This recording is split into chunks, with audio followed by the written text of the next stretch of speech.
Certains disent que la vie est une école, que nous sommes venus ici pour apprendre des leçons précises, qu'en recevant notre diplôme, nous pourrons aborder des activités plus considérables, car nous ne serons plus entravés par le corps. Est-ce vrai? Réponse. C'est un autre aspect de votre mythologie qui est fondé sur l'expérience humaine. Question. La vie n'est pas une école? Réponse. Non. Question. Nous ne sommes pas ici pour apprendre des leçons. Réponse. Non. Question. Alors pourquoi donc sommes-nous ici? Réponse. Pour vous rappeler et recréer qui vous êtes.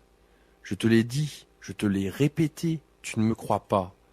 Cependant, c'est bel et bien ainsi que cela devrait être, car en vérité, à moins de devenir, par ta propre création, qui tu es, tu ne pourras l'être. Question. Ça y est, je ne te suis plus.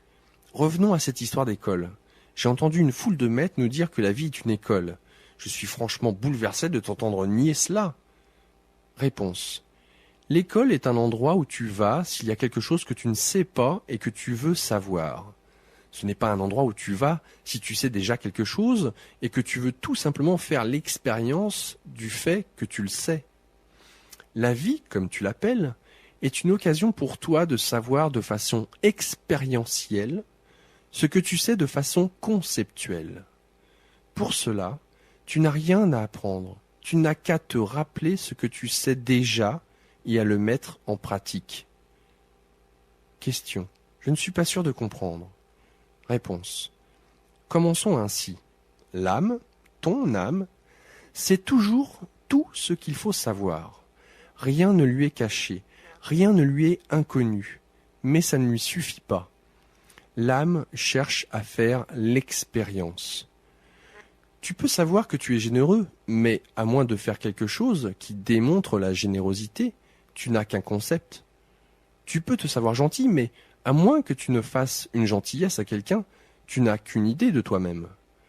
Ton âme n'a qu'un désir, changer l'idée la plus élevée qu'elle se fait d'elle-même, en sa plus grande expérience. Tant que ce concept ne deviendra pas une expérience, ce ne sera que spéculation. J'ai longtemps spéculé sur moi-même, plus longtemps que toi et moi nous pourrions nous rappeler ensemble, plus longtemps que l'âge de cet univers multiplié par l'âge de l'univers. Comme tu vois, mon expérience de moi-même est jeune et nouvelle. Question. Tu viens encore de me perdre. Ton expérience de toi-même? Réponse. Oui. Permets-moi de te l'expliquer ainsi. Au commencement, il n'y avait que ce qui est et rien d'autre. Cependant, tout ce qui est ne pouvait pas se connaître, car il n'y avait que tout ce qui est et rien d'autre. Ainsi, tout ce qui est n'était pas, car en l'absence d'autre chose, tout ce qui est n'est pas. C'est le grand est n'est pas, auquel les mystiques font allusion depuis la nuit des temps. Alors, tout ce qui est savait que c'était tout, mais ça ne lui suffisait pas, car il ne pouvait connaître son absolue magnificence que de façon conceptuelle et non expérientielle. Mais il désirait faire l'expérience de soi, car il voulait sentir ce que c'était que d'être si magnifique. Mais c'était impossible, car le terme magnifique est relatif. Tout ce qui est ne pouvait pas savoir ce que c'était que de se sentir si magnifique, tant que n'apparaîtrait pas ce qui n'est pas. En l'absence de ce qui n'est pas, ce qui est n'est pas. Comprends-tu cela? Question. Je crois que oui. Continue. Réponse. Très bien. La seule chose que savait tout ce qui est, c'est qu'il n'y avait rien d'autre. Ainsi, cela ne pourrait jamais se connaître, et ne se connaîtrait jamais, à partir d'un point de référence extérieur à soi-même. Ce point n'existait pas. Il n'existait qu'un point de référence, et c'était l'unique lieu intérieur. Le est n'est pas, le suit pas. Cependant, le grand tout choisit de se connaître de façon expérientielle. Cette énergie pure, que personne n'avait jamais vue, ni entendue, ni observée, ni par conséquent connue, choisit de sentir d'elle-même l'absolue magnificence qu'elle était. Pour ce faire, elle s'aperçut qu'elle devrait utiliser un point de référence intérieur. Elle se dit, avec assez de justesse, que toute portion d'elle-même devrait nécessairement être plus petite que le tout, et par conséquent, si elle se divisait tout simplement en portions, chaque portion, étant plus petite que le tout, pourrait regarder le reste d'elle-même et y voir la magnificence. Ainsi, tout ce qui est se divisa, devenant en un seul et merveilleux instant ce qui est ceci et ce qui est cela. Pour la première fois, ceci et cela existèrent séparément. Et pourtant, les deux existaient simultanément, de même que tout ce qui n'était ni l'un ni l'autre. Ainsi, trois éléments existèrent soudainement, ce qui est ici, ce qui est là, et ce qui n'est ni ici ni là, mais qui doit exister pour qu'ici et là existe. C'est le rien qui maintient le tout. C'est le non-espace qui maintient l'espace. C'est le tout qui maintient les parties. Peux-tu comprendre cela? Me suis-tu? Question. Je crois bien que oui. Crois-le ou non, tu as utilisé une illustration si claire que je crois vraiment comprendre. Réponse. Je vais aller plus loin. Ce rien qui soutient le tout, c'est ce que certaines personnes appellent Dieu. Mais ce n'est pas une formulation exacte non plus, car elle suggère qu'il y a quelque chose que Dieu n'est pas, c'est-à-dire tout ce qui n'est pas rien. Mais comme je suis toute chose, visible et invisible, le fait de me décrire comme étant le grand invisible, la non-chose, ou l'espace intermédiaire, une définition essentiellement mystique et orientale de Dieu, n'est pas plus valable que la description essentiellement pratique et occidentale de Dieu, c'est-à-dire tout ce qu'on voit. Ceux qui croient que Dieu est tout ce qui est et tout ce qui n'est pas s'en font une idée juste. Alors, en créant ce qui est ici et ce qui est là, Dieu a permis à Dieu de se connaître. Au moment de cette grande explosion surgie de l'intérieur, Dieu a créé la relativité. C'est le plus grand cadeau qu'il se soit jamais fait. Ainsi, la relation est le plus grand cadeau que Dieu t'ait jamais fait. C'est un point qui sera plus tard exposé en détail. Ainsi, de la non-chose surgit le tout. Cet événement spirituel est tout à fait compatible d'ailleurs avec ce que vos scientifiques appellent la théorie du Big Bang. À mesure que les éléments jaillissaient du tout, le temps fut créé, car une chose fut d'abord ici, puis elle fut là, et la période qu'il fallait pour passer d'ici à là était mesurable. Au moment où les parties visibles de soi-même commençaient à se définir, en relation les unes avec les autres, il en allait de même pour les parties invisibles. Dieu savait que pour que l'amour existe et se connaisse en tant qu'amour pur, son contraire exact devait exister lui aussi. Alors, Dieu créa volontairement la grande polarité, le contraire absolu de l'amour, tout ce que l'amour n'est pas, ce qu'on appelle à présent la peur. Dès que la peur se mit à exister, l'amour put exister comme une chose dont on pouvait faire l'expérience. C'est cette création de la dualité entre l'amour et son contraire que les humains appellent, dans leurs diverses mythologies, la naissance du mal, la chute d'Adam, la rébellion de Satan et ainsi de suite. Tout comme vous avez choisi de personnifier l'amour pur en créant le personnage que vous avez appelé Dieu, vous avez choisi de personnifier la peur abjecte en créant le personnage que vous appelez Diable. Sur la Terre, certains ont fondé autour de cet événement des mythologies plutôt élaborées, dotées de scénarios de bataille et de guerre, de soldats angéliques et de guerriers diaboliques, de forces du bien et du mal, de lumière et d'obscurité. Pour l'humanité, cette mythologie a été la première tentative de comprendre et de dire à d'autres, d'une façon qu'ils pouvaient comprendre, un événement cosmique dont l'âme humaine est profondément consciente, mais que votre mental peut à peine concevoir.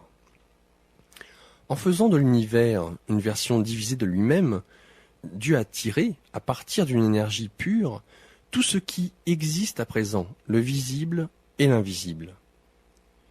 Autrement dit, c'est ainsi que fut créé non seulement l'univers physique, mais aussi l'univers métaphysique. La partie de Dieu qui forme la seconde moitié de l'équation, suit, ne suit pas, a, elle aussi, explosé en un nombre infini d'unités plus petites que le tout. Ces unités d'énergie, vous les appelleriez esprits. Dans certaines de vos mythologies religieuses, il est dit que Dieu, le Père, a eu de nombreux enfants spirituels.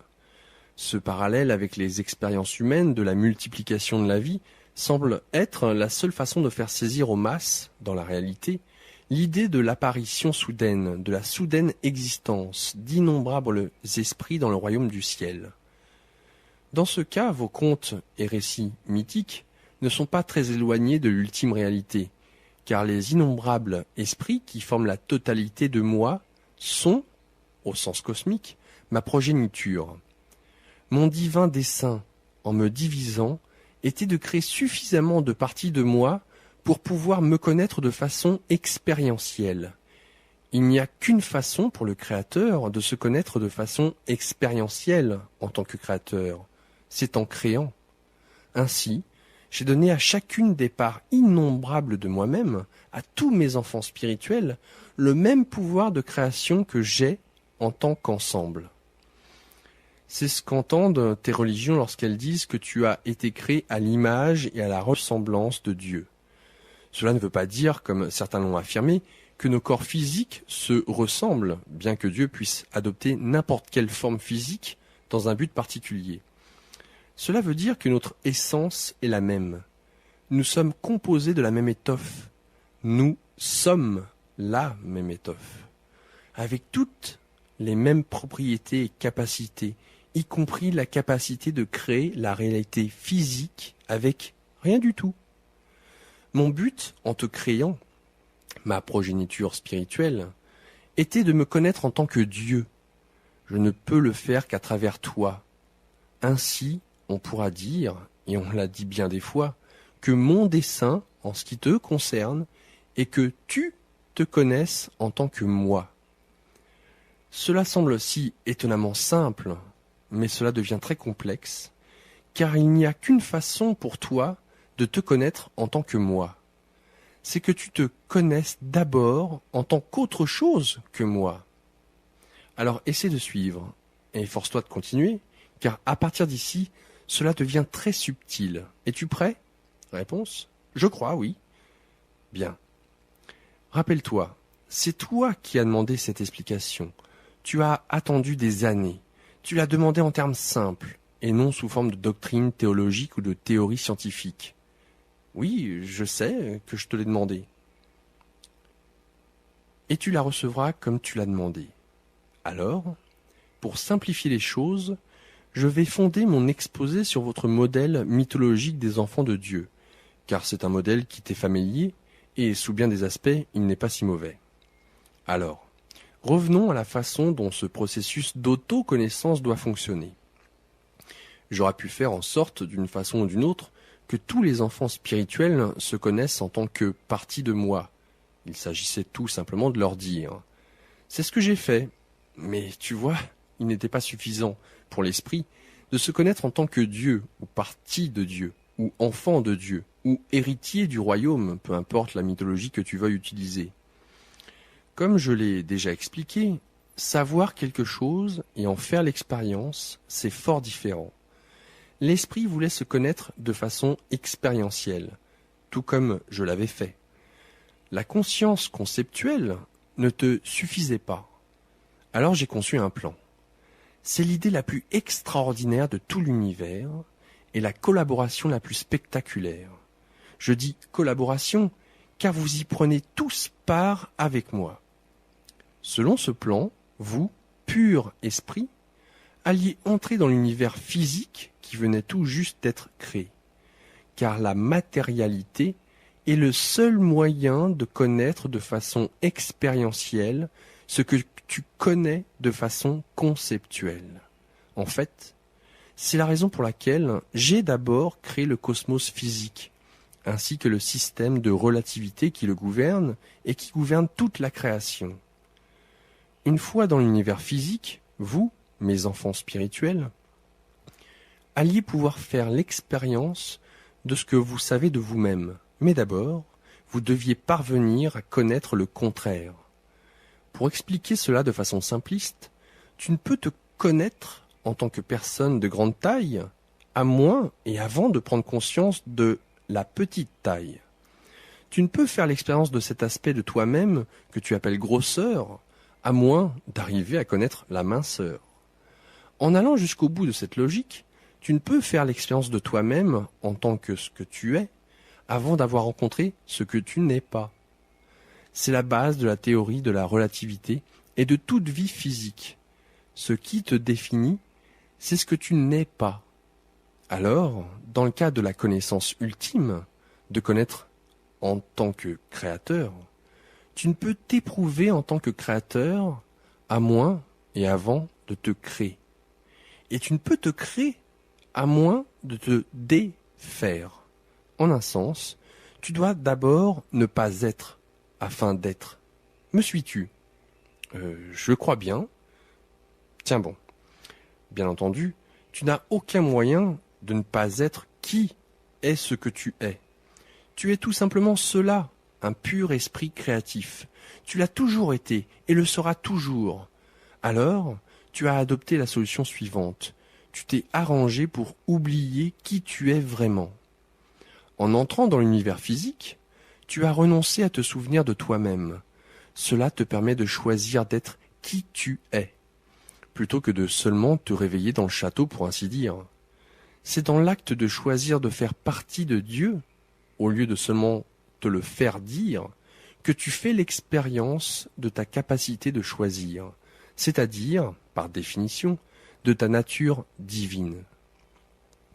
Mais comment peux-tu choisir lorsqu'il n'existe aucun choix ? Tu ne peux pas ne pas être ma progéniture, même en essayant très fort, mais tu peux oublier que tu l'es.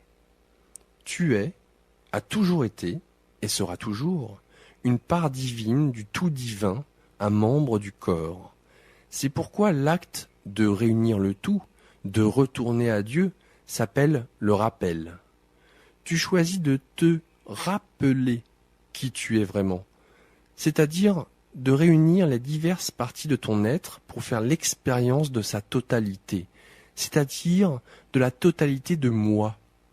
Ton travail sur la terre n'est donc pas d'apprendre, car tu sais déjà, mais de te rappeler qui tu es, et de te rappeler qui est chacun. C'est pourquoi une grande partie de ton travail est de le rappeler aux autres, c'est-à-dire de leur rappeler, afin qu'ils puissent se rappeler aussi. Tous les merveilleux maîtres spirituels n'ont fait que cela. C'est ton seul but, c'est-à-dire le but de ton âme. Mon Dieu, c'est tellement simple et tellement symétrique. Je veux dire, ça concorde, tout d'un coup ça concorde. Je vois maintenant une image que je n'avais jamais tout à fait rassemblée. Bien, c'est bien. C'est le but de ce dialogue. Tu m'as demandé des réponses, je t'ai promis de te les donner.